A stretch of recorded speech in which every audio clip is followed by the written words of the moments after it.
Percival Dumbledore. Percival is the earliest known member of the Dumbledore family. He was Albus Dumbledore's father. Yes, Hogwarts' favorite headmaster and the greatest wizard of his age. Percival lived with his wife Kendra, a muggle-born witch, and their 3 children, Albus, Aberforth, and Ariana, in the village of Mold on the Wold. A good-looking man with twinkling eyes, the same ones Albus would later inherit. Everything was fine until his 6-year-old daughter Ariana was attacked by 3 muggle boys who caught her doing magic. The assault left her traumatized, unable to control her powers, and changed the entire family's trajectory forever. Percival tracked down the boys and attacked them. The wizarding press called it savage. The ministry called it a crime. They sentenced him to Azkaban, where he died. And here's the part that makes the story sting. Percival never explained why he did it. If the ministry had found out what the attack did to Ariana, what she had become, they would have locked her in St. Mungo's permanently. So Percival kept his mouth shut, accepted a life sentence, and let the entire wizarding world believe he was a muggle-hating bigot. His reputation was never cleared, even after Albus became the most celebrated wizard in Britain. The Dumbledore name still carried that stain. Albus carried his father's name as his middle name, Albus Percival Wulfric Brian Dumbledore. And when he finally held the Resurrection Stone, one of the people he wanted to see and apologize to was his father, Armand Malfoy. Remember Malfoy Manor, the estate where Draco grew up? Well, it was Armand Malfoy who first got that house. He was Draco's earliest known ancestor, a French wizard born in the late 10th century. He studied at Beauxbatons, France's famous wizarding school, the one we know from the Triwizard Tournament. Armand arrived in England in 1066 with William the Conqueror's invasion force and walked away with an entire estate in Wiltshire. Armand provided what the records carefully describe as unknown, shady, and almost certainly magical services to the future king. Nobody documented what those services actually were. For a man whose surname literally translates to bad faith in Old French, that tracks perfectly. King William thanked him by seizing a piece of Wiltshire from the locals and handing it straight to Armand. His descendants then expanded the property by quietly annexing their muggle neighbor's land. Because why buy something when you can just absorb it? One estate turned into a compound, and the compound turned into a dynasty. That same piece of stolen Wiltshire land is where, roughly 1,000 years later, Voldemort would be sitting at the head of the dining table, holding war councils and keeping prisoners in the cellar. So, every dark chapter of Malfoy history traces back to one shady deal between a French wizard and an English king in 1066. Linfred of Stinchcombe. Linfred of Stinchcombe is the 12th century healer whose nickname accidentally became the most famous surname in wizarding history. Linfred lived quietly in a small Gloucestershire village, kept to his cottage, and brewed potions for anyone who knocked on his door. His muggle neighbors never questioned the potions because Linfred seemed perfectly harmless, gentle, eccentric, and always covered in something herbal. They started calling him the Potter, local slang for the strange old man always pottering around with bottles. The descendants leaned into it, and the surname stuck. Here's the embarrassing part. Linfred was secretly one of the wealthiest wizards of his century. While the village patted him on the back for being a sweet weirdo, he was quietly inventing the early prototypes of Skellygrow and Pepper Up Potion, and selling the recipes to the wizarding market for staggering sums. He charged the muggles next to nothing and let his wizarding clients pay full price for the same brews. Linfred died rich, leaving comfortable inheritance to 7 children, and the eldest, Hardwin, married Iolanthe Peverell, granddaughter of Ignotus. That wedding is the moment the Cloak of Invisibility quietly slid into the Potter Vault and stayed there for roughly 700 years. Gormlaith Gaunt. Gormlaith Gaunt was the earliest known member of the same family that centuries later produced Marvolo, Merope, and Lord Voldemort himself. An Irish witch born around 1576, she owned Salazar Slytherin's original wand, spoke Parseltongue, attended Hogwarts as a Slytherin, and came back to Ireland with a single obsession: blood purity at any cost.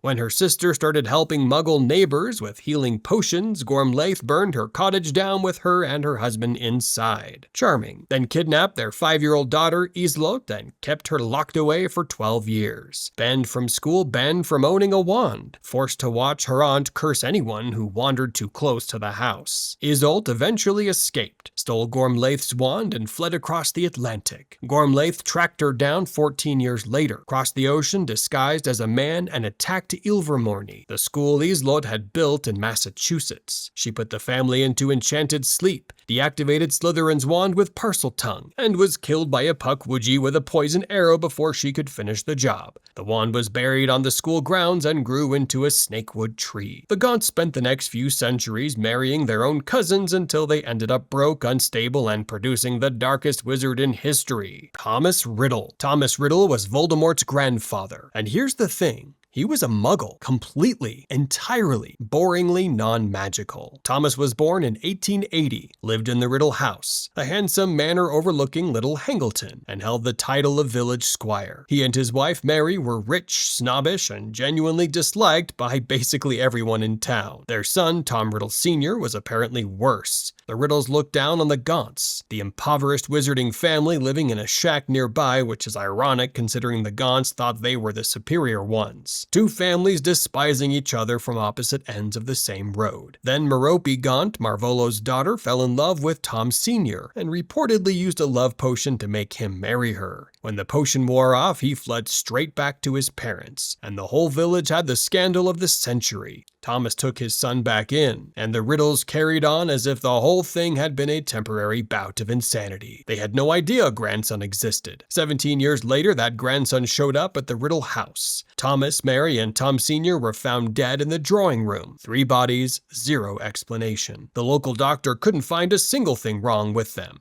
So Thomas Riddle died without ever knowing that magic was real, that his son had been bewitched, or that his own grandson was the one who killed him. Matilda Weasley. Matilda Weasley, the earliest known member of the Weasley family and Ron's probable great-great-great-great-aunt, was already everything a Weasley should be a century before Ron was born. Red hair, warm heart, and a talent for ending up in the middle of chaos. Born sometime before 1870, Matilda attended Hogwarts, got sorted into Gryffindor, obviously, and discovered the Room of Requirement with a house elf named Deke during her second year. After graduating, she joined the Ministry of Magic as a curse breaker, which basically means she got paid to deal with dangerously cursed objects. She was apparently so good at it that decades later, another Weasley, Bill, would follow the exact same career path. The family really does have a type. At the ministry, Matilda fell in love with a fellow cursebreaker named Paul, and the two quit their jobs to travel the world together as freelancers. Romantic, adventurous, and completely doomed. Matilda eventually missed her family and wanted stability. Paul wanted to keep moving. They split up, and Matilda returned to England alone. She never married, never had children, and channeled all of that energy into going back to Hogwarts, this time as Transfiguration Professor. She was good enough to get promoted to Deputy Headmistress, serving under Phineas Nigellus Black. Matilda's nephew Gareth attended Hogwarts at the same time,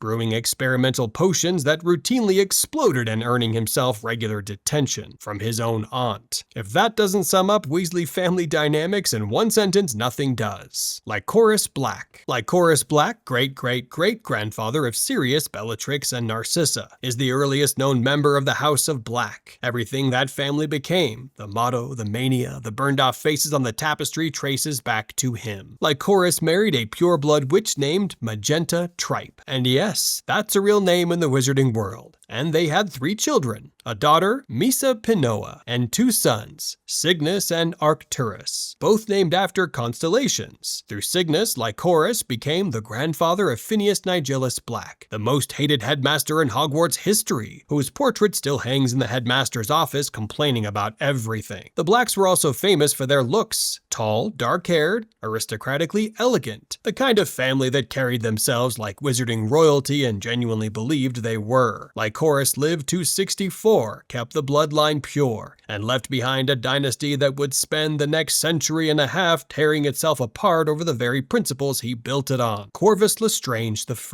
Corvus Lestrange I, great-great-grandfather of Leta Lestrange from Fantastic Beasts and distant ancestor of Rodolphus, the man Bellatrix Black married, is the earliest known member of the Lestrange family. A French wizard born in 1729 and the man who started a naming tradition so stubborn it lasted 5 generations. Corvus married Heloise Beaufort and had 2 sons, Corvus II and Falco. The firstborn got Dad's name. So did the next 3 firstborns. 5 consecutive generations of Corvus Lestrange. The family treated baby names the way most people treat passwords. Just reuse the same one and hope for the best. Corvus is Latin for crow, which explains the raven on the family crest and their motto, Corvus oculum corvi non eruit, meaning a crow will not pull out the eye of another crow. Basically, Lestranges protect Lestranges, unless they're swapping heirs across the Atlantic or pledging loyalty to the nearest dark wizard. Then all bets are off. The Lestranges were originally French, part of the Sacred 28, and famously particular about how they recorded their lineage. The family tree that shows up in Fantastic Beasts has detailed portraits of every male member, and represents every woman as a flower. The men get faces, the women get petals. That tells you everything about Lestrange family values in one visual. Corvus I died at 39, shockingly young, even by Muggle standards. Canon says nothing about how or why. For a Lestrange, that might actually be a peaceful ending. Caractacus Burke. Caractacus Burke, the earliest known member of the Burke family and, fun fact, Lord Voldemort's first and only employer, co-founded Borgin & Burke's back in 1863. That Borgin & Burke's, the shop in Nocturne Alley where Harry tumbled out of a fireplace, where Lucius Malfoy sold his dark artifacts, and where Draco picked up the vanishing cabinet that let Death Eaters into Hogwarts. How is this place even legal? A small old man with a thatch of hair covering his eyes. Caractacus had one real talent, buying priceless objects from desperate people for almost nothing. His masterpiece? In December 1926, a pregnant witch stumbled into his shop, half-starved, covered in rags, and carrying a heavy gold locket with Salazar Slytherin's mark on it. Caractacus ran a few spells, confirmed it was genuine, realized it was worth a fortune, and paid her 10 galleons. He later called it the best bargain he ever made. That witch was Merope Gaunt. About 18 years after that transaction, a charming young Hogwarts graduate walked into the shop looking for work. Caractacus hired him on the spot. Brilliant kid, great at persuading people to sell their heirlooms. The kid was Tom Riddle, Merope's son. Caractacus had no idea he'd just employed the child of the woman he'd swindled. Riddle worked there until he murdered a client, stole 2 priceless artifacts, and vanished without a resignation letter. Caractacus Burke, the man who built a career on knowing exactly what things were worth, never figured out what was standing behind his own counter. Antioch Peverell. Antioch Peverell, the eldest of the 3 Peverell brothers and the first known member of one of the most important bloodlines in wizarding history. The Peverell name eventually split into 2 family lines that shaped everything. Cadmus's descendants became the Gaunts, and through them Voldemort. Ignotus's descendants became the Potters, and through them Harry. Antioch was the oldest, supposedly the most powerful, and the only one who left behind no family at all. Born sometime in the 13th century, Antioch was described as a combative man who wanted power above everything else. When the 3 brothers encountered death at the river, or as Dumbledore believed, simply invented the Hallows themselves, Antioch asked for a wand more powerful than any in existence.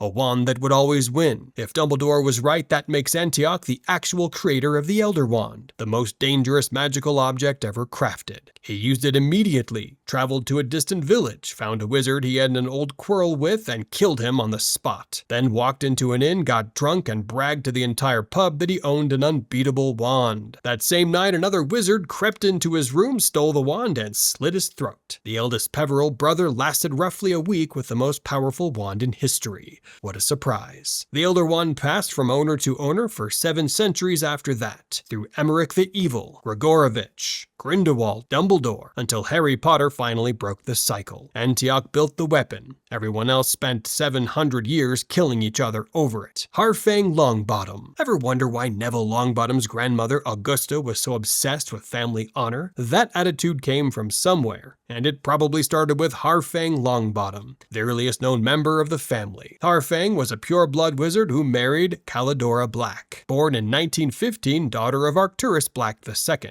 They had 2 children, a son and a daughter. Some fans theorized that Harfang's unnamed son was the wizard who married Augusta and fathered Frank Longbottom, which would make Harfang a direct grandfather to Neville. Now, here's what makes this marriage fascinating. Calidora's own sister, Cedrella, married Septimus Weasley around the same time and was immediately burned off the Black family tapestry for it. Harfang kept on the wall. Same generation, 2 marriages. 1 acceptable, 1 a disgrace. The Blacks considered the Longbottoms respectable enough to welcome into the bloodline. If that's the case, then through Calidora, Neville carries Black family blood. The same bloodline as Bellatrix Lestrange, the woman who tortured his parents into insanity. The wizarding world really is a small, cruel circle. The Blacks let Harfang onto the tapestry because the Longbottoms seemed safe and respectable. They really should have checked the long-term forecast on that one. Original Ollivander. Over 2,000 years before Garrick Ollivander sold Harry his Holly and Phoenix Feather wand. The original Ollivander, whose first name was never recorded, was already in the wand business. The date on the Ollivander sign says it clearly. Makers of fine wands since 382 BC. That makes the family business older than Hogwarts, older than the Ministry, and older than almost every institution we associate with British wizarding life. Garrick himself believes his earliest ancestor came from somewhere in the Mediterranean, possibly with Romans. The surname gives it away. Ollivander translates roughly to he who owns the olive wand.